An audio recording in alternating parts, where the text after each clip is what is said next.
একটু জনকণ্ঠ পত্রিকাটা যদি দেখে নেই, জনকণ্ঠের আজকে যে শিরোনাম, সেই শিরোনামটা হচ্ছে করোনার কবলে শিক্ষা। এই আর্টিকেলটি লিখেছেন বিভাস বারুই, তিনি আমাদের সাথে যুক্ত আছেন। তিনি দৈনিক জনকণ্ঠের সিনিয়র রিপোর্টার। কথা বলতে চাই তার সাথে। বিভাস বারুই, শুভ সকাল আপনাকে। আপনার আর্টিকেলটা আমরা পড়ছিলাম, একটু বিস্তারিত আপনার কাছ থেকে জানতে চাই। শুভ সকাল। আসলে আজকের রিপোর্টটা আমাদের এখানের কিছু পরামর্শের কথা বলা হয়েছে। আমাদের দেশের শিক্ষাবিদরা শিক্ষানীয়দের সমস্যাটা চলতেছে করোনা কালে আর কি। সমস্যাগুলো তো আসলে এখন কম বেশি সবাই জানেন, হ্যাঁ সবাই জানে, কম বেশি সকল মিডিয়ায় এই বিষয়টি বিভিন্ন সময় রিপোর্ট আসছে। তো আজকে হলো যে শিক্ষাবিদদের কিছু পরামর্শ আছে, শিক্ষাবিদদের এই সমস্যার সমাধানে কিছু পরামর্শ দিয়েছেন। আজকে আসলে পরামর্শের দিকটাকেই হাইলাইট করা হয়েছে। সকল শিক্ষাবিদরাই বিষয়টিকে আসলে সিরিয়াসলি নিয়ে একটা দীর্ঘমেয়াদী সমস্যার তো আশঙ্কা করছে সকল শিক্ষাবিদরাই। শিক্ষাবিদরা দীর্ঘমেয়াদী সমস্যার সংকট লাঘবে কোনো এই অ্যাডহক ভিত্তিতে সমস্যা সমাধানে না গিয়ে দীর্ঘমেয়াদী একটা পরিকল্পনার কথা বলছেন। তারা প্রথমত সবাই বলছেন যে একটা জাতীয় কমিটি করা, যে কমিটিটা শিক্ষাবিদরাই অগ্রাধিকার পাবেন এবং তাদের পরামর্শ অনুযায়ী পদক্ষেপ নেওয়ার কথা বলছেন। এবং এটাকে জানি এইভাবে না দেখা হয় যে 1 মাস 2 মাসের একটা সমস্যা আমি এইভাবে তাৎক্ষণিকভাবে সমাধান করলাম। সমস্যাটা দীর্ঘমেয়াদী হবে এবং বহুমুখী হবে শিক্ষা। এই সমস্যার সমাধানে আমলাতান্ত্রিক কোনো প্রসেসে না গিয়ে শিক্ষাবিদদের পরামর্শ অনুযায়ী চলাটাই যুক্ত, এবং অন্তত যতদিন ভ্যাকসিন না আসবে, যতদিন শিক্ষার পরিস্থিতি মানে আমাদের দেশে করোনা পরিস্থিতি স্বাভাবিক না হবে, ততদিন পরিচালনার জন্য সেই কমিটির মাধ্যমেই জানি মন্ত্রণালয় কাজ করে। কিন্তু সেটা কি আদৌ হবে বিভাস বারুই? সেরকম তো আমরা আসলে কখনো হতে দেখিনি। পরামর্শকরা পরামর্শ দেয় একরকম, আমরা তো সিদ্ধান্ত নিই অন্যরকম। আপনি ভালো কথা বলছেন। মানে এবং সেই ক্ষেত্রে যেমন জাতীয় পরামর্শ কমিটির মতো শুধু পরামর্শ দেবে এমন না হয়। পরামর্শ কমিটির সিদ্ধান্ত অনুযায়ী কাজ করতে হবে।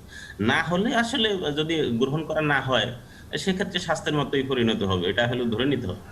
তো আমাদের দেশে সেই প্রবণতা নাই। কারণ এই কারণে নাই, আমরা করোনা কালে পুরোটা সময় আমরাই না, শুধু মোটামুটি পুরো জাতিই দেখছে যে আসলে স্বাস্থ্য বিশেষজ্ঞ বা সংশ্লিষ্ট কোনো বিশেষজ্ঞদের পরামর্শ অনুযায়ী কখনো সিদ্ধান্ত হয়নি, এবং সিদ্ধান্ত বাস্তবায়ন হলে দেখা গেছে যে মানে সিদ্ধান্ত দেওয়ার মানে পরামর্শ দেওয়ার 2 মাস পরে সেই বাস্তবায়ন করতে গেছে, যখন আসলে কোনো ফল হয় না।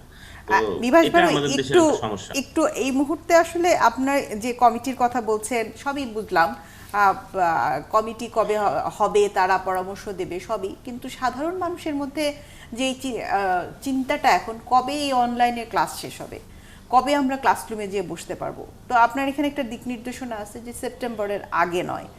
এই সেপ্টেম্বরের আগে নয় কেন, আর সেপ্টেম্বরের পরে কেন?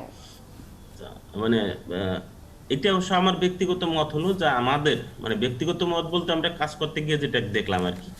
তো আমাদের দেশে করোনা পরিস্থিতিটা এমন যে, বা আমাদের এডুকেশন সিস্টেম বা আমাদের শিক্ষা প্রতিষ্ঠানের যে চিত্র বাইরের দেশগুলোর মতো না। কিন্তু আমাদের দেশের শিক্ষা প্রতিষ্ঠানগুলোর চিত্র, একটি প্রতিষ্ঠানে হাজার হাজার শিক্ষার্থী, একটি ক্লাসে শত শত শিক্ষার্থী।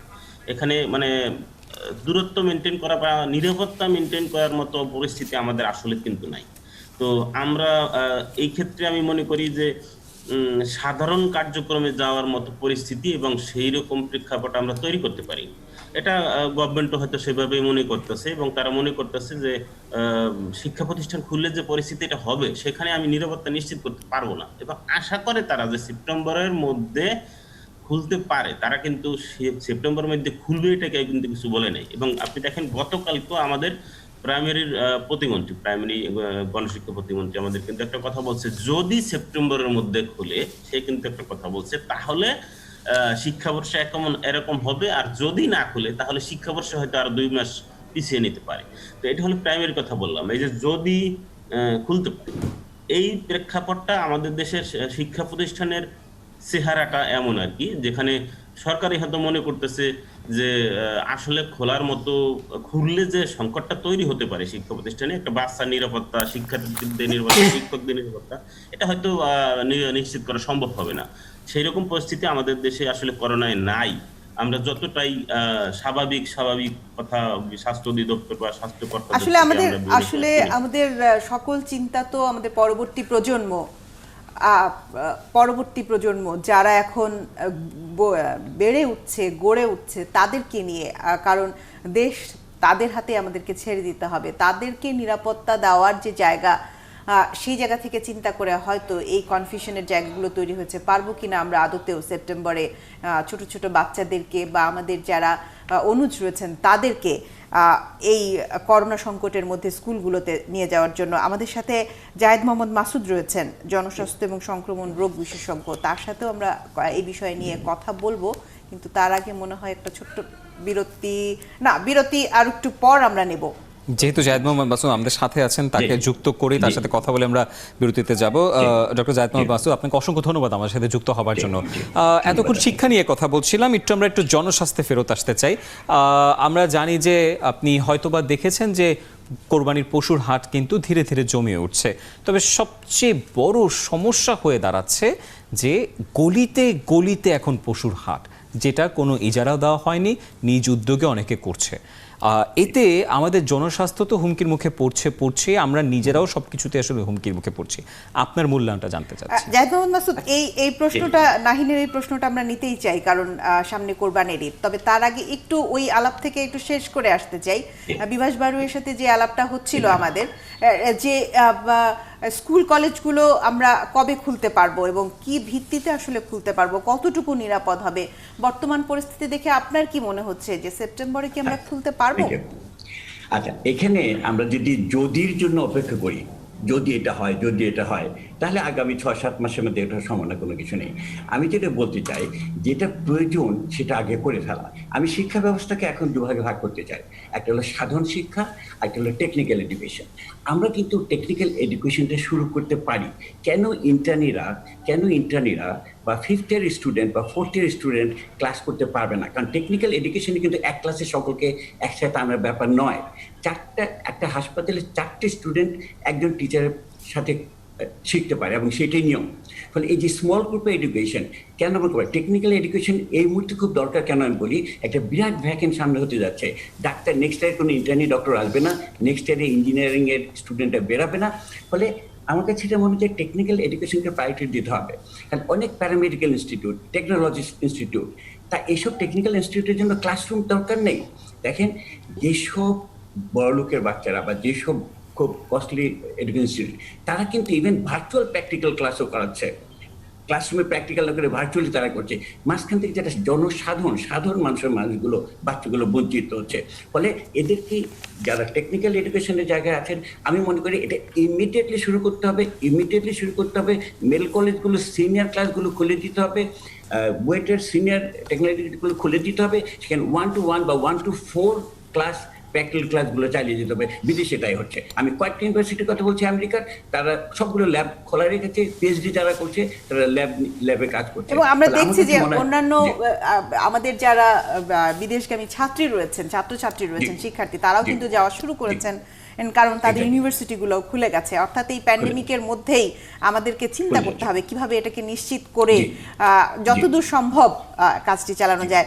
এবার কিন্তু আমরা আমাদের সহকর্মী নাহিনের প্রশ্নটা নিতেই চাই, কারণ সামনে আর মাত্র 3 দিন আছে ব্যাপারটির কোরবানির, এবং এই 3 দিনই কিন্তু সবচেয়ে বেশি জমে উঠবে গরুর হাটগুলো, যেখানে দেখা যাচ্ছে যে আবাসিক এলাকাতে কোনো রকম অনুমতি ছাড়াই হাট গড়ে উঠেছে।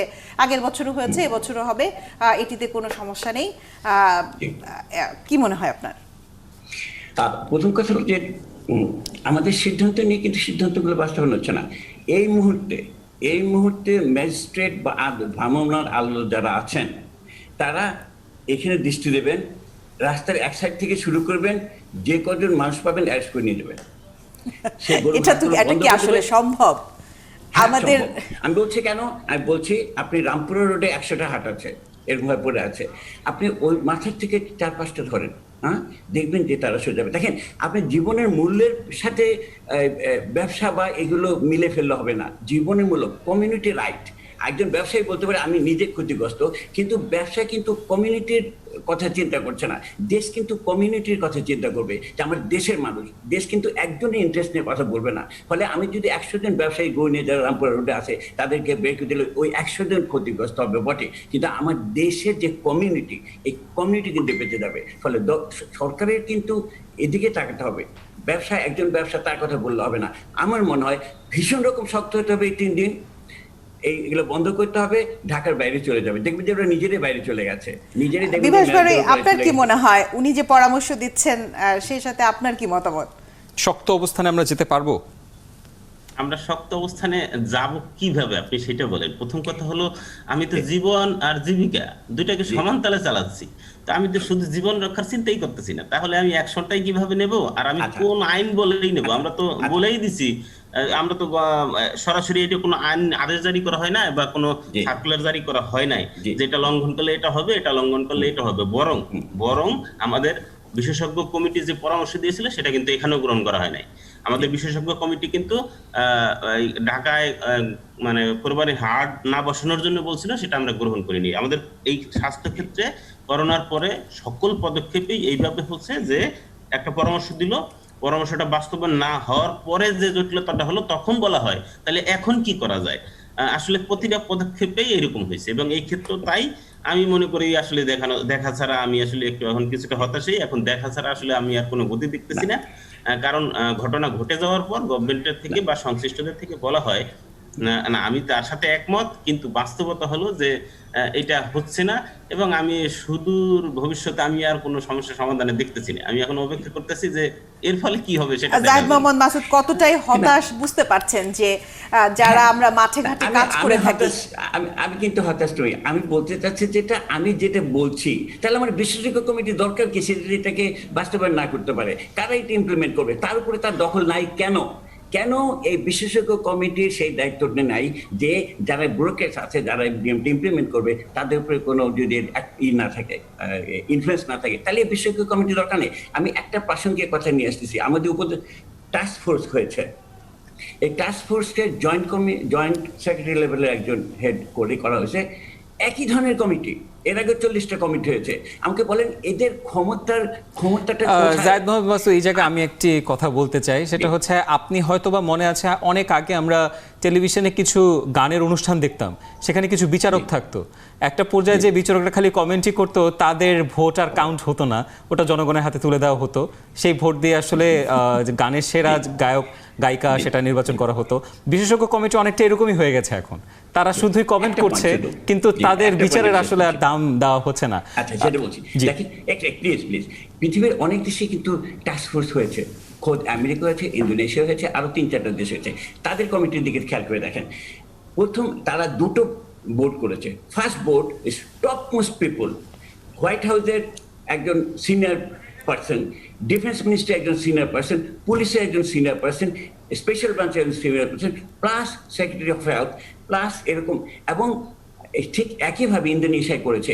আমরা কেন প্রাইম মিনিস্টার সরাসরি আমাদের মামলা প্রাইম মিনিস্টার আন্ডারে যে তার হাতের কাছে যারা আছেন তাদেরকে হেড করে কেন কমিটি করি না? কেন এখানে সিকিউরিটির হাইয়েস্ট ফোর্সের হাইয়েস্ট না হোক, সেকেন্ড থার্ড পার্সন আমরা আনি কেন?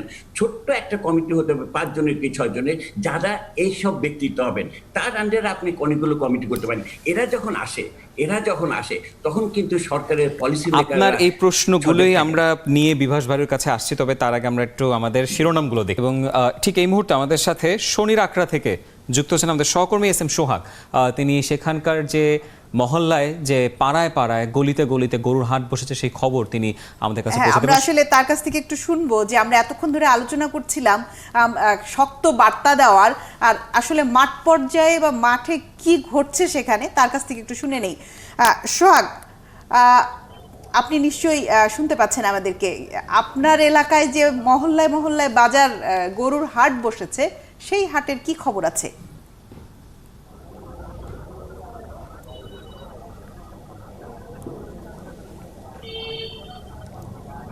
ঝুমুরবাদী এবং রাহিন, আপনাদেরকে শুভ সকাল। আসলে আমি দাঁড়িয়ে আছি এই মুহূর্তে, এটি হচ্ছে কদমতলী এবং যাত্রাবাড়ির সমন্বয়ে কিন্তু এই হাটটি কিন্তু রয়েছে, অর্থাৎ এটি কিন্তু একটি শনি একটা হাট। এই হাটটি বেশ জমজমাট হাট। প্রথম কিন্তু সিটি কর্পোরেশনের সাথে নির্দেশনা আছে যে ধনিয়া বিশ্ববিদ্যালয়ের আশপাশে যে ফাঁকা জায়গা রয়েছে সেখানে কিন্তু এই হাটটা বসার নির্দেশনা আছে, কিন্তু তাই সেটা বাদ দিয়েও কিন্তু আমরা গতকালকেও দেখেছি, আজও কিন্তু দেখেছি যে পাড়া মহল্লার ভিতরেই কিন্তু এই হাট কিন্তু চলে এসেছে এবং তারা কিন্তু সড়ক দখল করেই কিন্তু মূলত এই হাটের ব্যবসা তারা কিন্তু বসিয়েছে ইজারাদাররা। আপনি দেখতে পাচ্ছেন স্ক্রিনে, এটি কিন্তু হচ্ছে একটি মহল্লার একটি সড়ক, অর্থাৎ এর পাশে একটি হসপিটাল রয়েছে, পিছনে একটি বর্ণমালা আদর্শ বিদ্যালয় রয়েছে, অর্থাৎ এই সড়কটায় কোনো অবস্থাতে হাট বসানোর কোনো কথা না থাকলেও ইজারাদাররা কিন্তু এখানে টোটাল রাস্তাটা কিন্তু দখল করে কিন্তু তারা হাট বসিয়েছে। এবং এটি সোহাগ, যখন ব্যাপারটা কি বেড়ে যাবে, এরকম যখন ব্যাপারটা কি এরকম যে গতবারও এই হাট এই জায়গায় বসেছিল, এই জন্য এবারও এই হাট বসানো হয়েছে, কোনো ধরনের নির্দেশনা যে এবার রয়েছে সেটির তোয়াক্কাই করা হয়নি?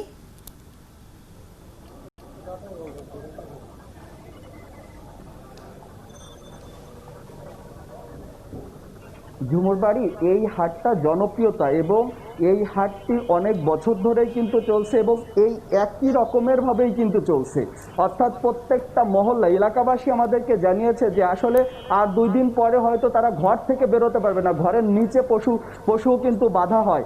অর্থাৎ এইটার যে নিয়ম, যেহেতু এবার করোনার কালে কিন্তু বলা হয়েছে স্বাস্থ্যবিধি মেনে বা যে সমস্ত নিয়ম অনুযায়ী, কিন্তু এটি আমরা কাগজে কলমে কিন্তু দেখেছি ঝুমুর বাড়ি, কিন্তু আমরা এটি কিন্তু বাস্তবায়নে কখনোই দেখি না যে নির্দেশনা বা যে নিয়মগুলো উচ্চ পর্যায় থেকে জানানো হয় সেই নিয়ম কিন্তু আমরা কখনোই দেখি না। আপনি দেখেন, এটি কিন্তু একটি মহল্লার হাট, অর্থাৎ আমি কিন্তু গতকালকে দেখিয়েছি যে ধনিয়া বিশ্ববিদ্যালয়ের সামনের যে রাস্তাটি, সেই রাস্তাটা কিন্তু তাঁবু টানিয়ে কিন্তু গরু ব্যবসায়ীরা কিন্তু আপনার গরু নিয়ে এসেছে, অর্থাৎ প্রশাসনের একদম সামনে কিন্তু, অর্থাৎ একটি তাঁবু বা এই রাস্তায় যে তারা গরু বেঁধেছে, অর্থাৎ বাঁশ তারা পুঁতে কিন্তু হচ্ছে আপনার এই পশু কিন্তু বাধা রয়েছে। অর্থাৎ প্রশাসনের কিন্তু এটা করতে কিন্তু খুব তাড়াতাড়ি সময় লাগে না, বেশ প্রস্তুতি এবং প্রশাসনের চোখের সামনে এটি করতে হয়, মাইক বাজাতে অনুমতি নিতে হয়, সবই রয়েছে, কিন্তু কোথাও কোনো বাধা নেই বা আইন মানার কোনো প্রবণতা নেই। সোহাগ, আপনাকে অসংখ্য ধন্যবাদ ৭১ সকালে আমাদের সাথে যুক্ত হওয়ার জন্য। আমাদের সাথে কিন্তু বিভাস বারুই রয়েছেন এবং আমাদের সাথে জনস্বাস্থ্য বিশেষজ্ঞ জাহিদ মোহাম্মদ মাসুদও রয়েছেন। দুজনের সাথেই আবার যুক্ত হতে চাই। বিভাস বারুই, এই যে দেখছিলেন আইন আছে, মানার কোনো লক্ষণ নেই এবং সুপারিশ রয়েছে, সেটি মানার তোয়াক্কা করার কোনো প্রয়োজনই নেই। ঠিক একদম নাকের ডগায় বসে এই কাজগুলো হচ্ছে, কেউ দেখার নেই, যেটা ডক্টর জায়েদ মোহাম্মদ মাসুদও কিছু সাজেশন দিচ্ছিলেন যে কেন এই পরিস্থিতিতে আমরা এই মন্ত্রণালয় থেকে এই নির্দিষ্ট ব্যক্তিগুলোকে দিয়ে কেন আমরা কমিটি গঠন করতে পারি না। আপনার মূল্যায়নটা যদি ব্যাপারে একটু জানতে পারি।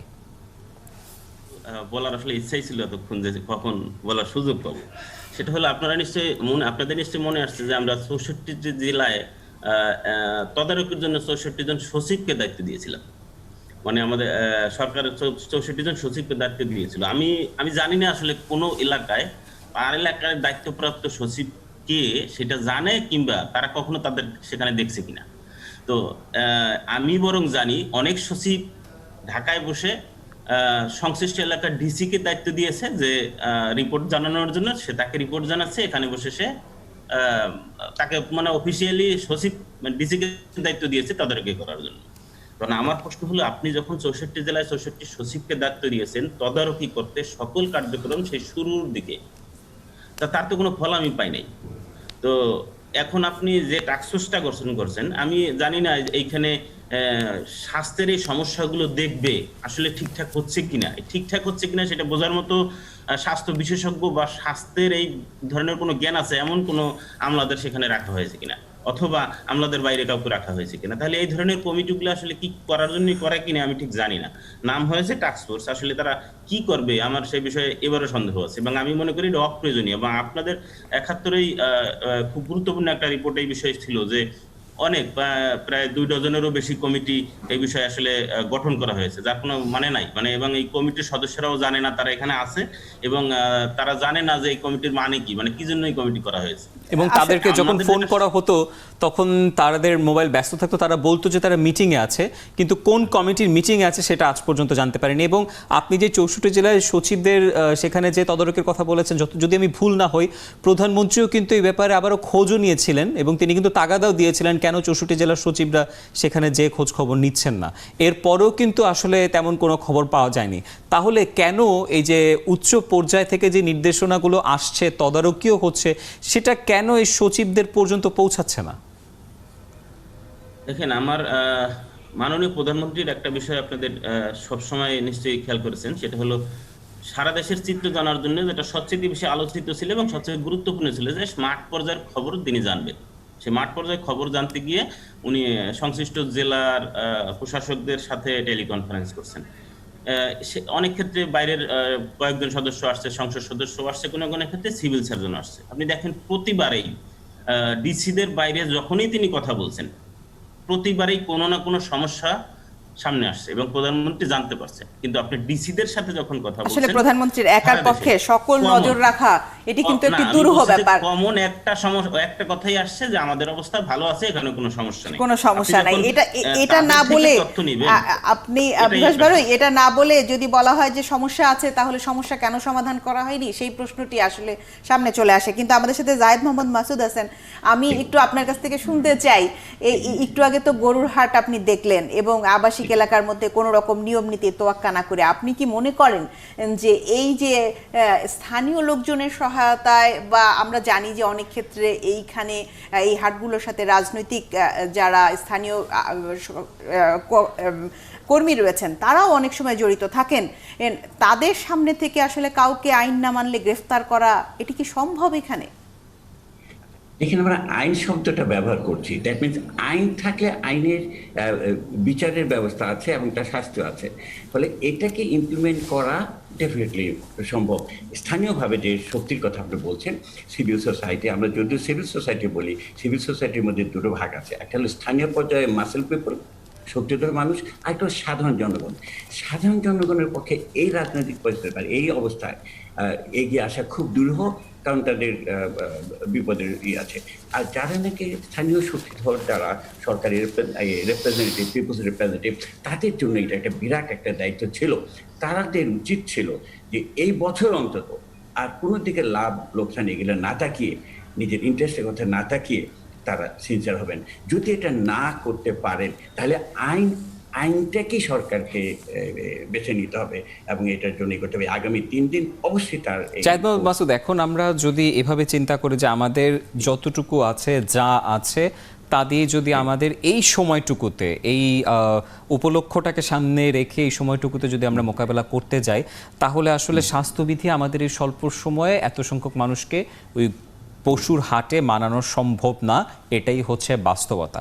বিকল্প আর কি হতে পারে? আমরা কি এমন উদ্যোগ নিলে, কি এমন বুঝালে আসলে তাদেরকে আমরা স্বাস্থ্যবিধি অথবা কোনো মাস্ক অন্তত পরাতে পারি?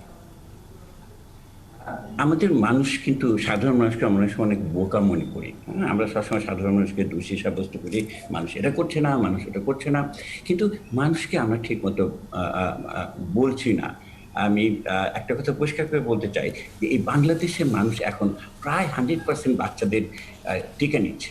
একটা বস্তি থেকে শুরু করে গ্রামের 10 কিলোমিটার হেঁটেও তার বাচ্চাকে টিকা দিতে নিয়ে যাচ্ছে। এইটা যে ক্যাম্পেইন ছিল WHO আন্ডারে, সেই ক্যাম্পেইনটা ঘরে ঘরে পৌঁছতে পারছে এবং মা বুঝতে পেরেছে যে তার বাচ্চাটাকে বাঁচাতে হলে আমাকে ভ্যাকসিনটা দিতে হবে। এই বোধগম্য তার হয়েছে। সে কেন করোনা বুঝবে না? আবার সে বুঝতে পেরেছে। আমরা সকল দেখেন, ওরা আগে ডায়রিয়াতে প্রচুর লক্ষ লক্ষ বাচ্চা মারা যেত, 2.5 লাখ শিশু 15 থেকে 20 বছর আগেও মারা যেত। এখন ডায়রিয়াতে অনেক কম মারা যাচ্ছে, কারণ এখন দৌড় দিয়ে একটা স্যালাইনের প্যাকেট নিয়ে আসে। এই স্যালাইনের প্যাকেট একটা ডায়রিয়ার বাচ্চার জন্য একেবারে মানে ভীষণ সিকিউর, যদি ডাক্তার হাতে কাছে না পাওয়া যায়। ফলে মানুষ কিন্তু শেখে। আমরা কি গত এই 3-4 মাসে কি পদ্ধতিগুলো নিয়েছিলাম এগুলো শেখানোর জন্য? আমি মিডিয়াকেও এর মধ্যে জড়াতে চাই। সরকারটা আছেই, এবং civil society, media, civil society and government, এই 3টা বিরাট দায়িত্ব রয়েছে। সিভিল সোসাইটি বলতে আমরা যারা সাধারণ মানুষ, আমরা কিন্তু পথে যাওয়ার সময় কাউকে মাস্ক না দেখলে বলি না যে প্লিজ আপনি মাস্কটা পরেন। 2, গভর্নমেন্টের প্রচার মাধ্যম এই যে শক্ত শব্দগুলো ব্যবহার করেন, ইভেন আমাদের যারা ইন্টেলেকচুয়ালস, যারা টেলিভিশন আছে, মিডিয়া আছে, তারা কিন্তু সেই কঠিন শব্দগুলো ব্যবহার করে। তারা কিন্তু কখনো সহজ শব্দটা বলে না। এটা এইভাবে বলে না, দেখো তুমি কি 2 হাত দূরে দাঁড়িয়ে জন্য টার্মগুলো আসলে আমরা ব্যবহার করছি না। আমি নিজেও এই কথাটা বলতে যে টার্ম শব্দটা ব্যবহার করলাম, সেটা অবশ্য দেখা গেল যে কঠিন একটা শব্দ ব্যবহার করে ফেললাম। বিভাস বাড়ি, আপনার কাছে একটু আসি। আমরা হাট দেখছি এবং দেখছি সেখানে মাইকিং করছে, বলা হচ্ছে স্বাস্থ্যবিধি মানো, মাস্ক পরো। কিন্তু আপনি যখন হাটে ঢুকবেন সেখান থেকে একদম লম্বা রাস্তায় আপনি হেঁটে যাচ্ছেন, আশেপাশে কোথাও কোনো পোস্টারিং নেই, কোথাও মানুষকে এটা কোনো কিছু এমন উল্লেখযোগ্য নেই যে মানুষ দেখলে বুঝবে যে হ্যাঁ আমাকে অন্তত এই জায়গাটা মাস্ক পরতে হবে, একটু হ্যান্ড স্যানিটাইজ করতে হবে, এই ব্যবস্থাগুলো নেওয়া নেই।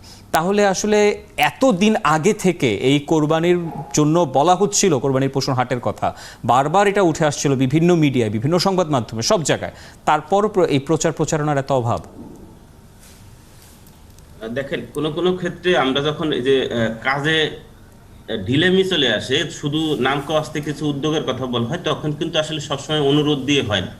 মানে আমি পিটিএ হয়তো উঠিয়ে দিতে পারবো না, অথবা ম্যাজিস্ট্রেট দিয়ে হয়তো এই মুহূর্তে তুলতে পারবো না, কিন্তু সবাই মাস্ক পরা বাধ্যতামূলক, এটা কিন্তু গভর্নমেন্টের এখন একটা আদেশ। মানে এইটা এই ক্ষেত্রে কিন্তু আমি যা কারো বিরুদ্ধে ব্যবস্থা নিতে পারি এখন। তো মাস্ক পরার ক্ষেত্রে অবশ্যই কঠোর হতে হবে। প্রচারণায়ও মানে ঢিলেমি এটা হচ্ছে আসলে কি যার যা দায়িত্ব সেটাকে খুব একটা গুরুত্ব দিচ্ছে না, এবং মনে করতেছে যে আমাদের দায়িত্ব দিচ্ছে এবং এই দায়িত্ব পালন করা হচ্ছে কিনা এটা সরকারিভাবে এটা কেউ দেখবে না, এটা আমি নিশ্চিত। কারণ হচ্ছে এই করোনা পরে দেখছে যে যার যার দায়িত্ব সেটা তদারকি করার মতো কেউ নাই, অথবা যার দায়িত্ব ছিল সে চুপচাপ বসে আছে, সেও নিশ্চিত। আমাকে যদি দায়িত্ব দেওয়া হতো আমি জানতাম যে একদিন মাইকিং করলে আমার পুরো মাসের সার্ভিস শেষ, কারণ আমাকে দ্বিতীয় দিন কেউ দেখতে আসবে না আমি ওটা করলাম কি না করলাম, 71 টেলিভিশন দেখাইলো ওই পর্যন্তই।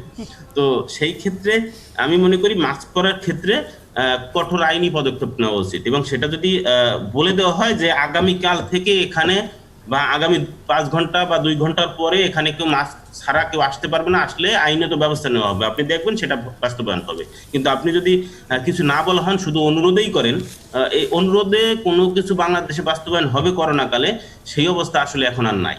আমার মনে হয় একদমই জাহিদ নাই মাহমুদ এখন। মাসুদ কিছু যোগ করবেন একটা লাইন, এর সাথে। একটা লাইন, সেটা হলো যে আমরা এই গরিব মানুষ রাস্তাঘাটে যারা যাচ্ছে তাদেরকে বকাবকি করছি তোমরা মাস্ক পরো।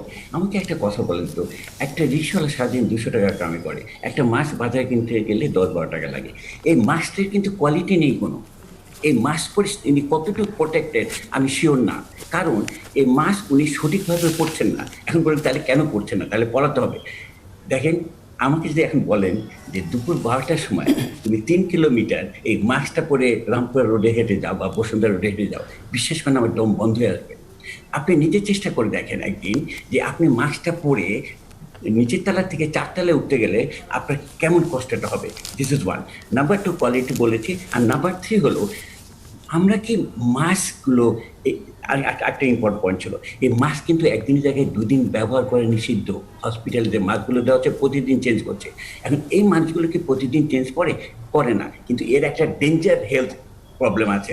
আপনি আজকের মাস্ক যদি ওইভাবে রেখে দিয়ে কালকে পরেন, আমি নতুন নতুন কিনতে বলি না, যে এটা মেনটেন করার কথা বলছি, পরেন, এর মধ্যে যে ব্যাকটেরিয়া এবং এগুলো জমবে আপনার ঘাম এবং নিঃশ্বাস থেকে, আপনাকে অসুস্থ করবে। এটা পরিষ্কার ভাষায় লেখা আছে, this is very dangerous to use mask repeatedly.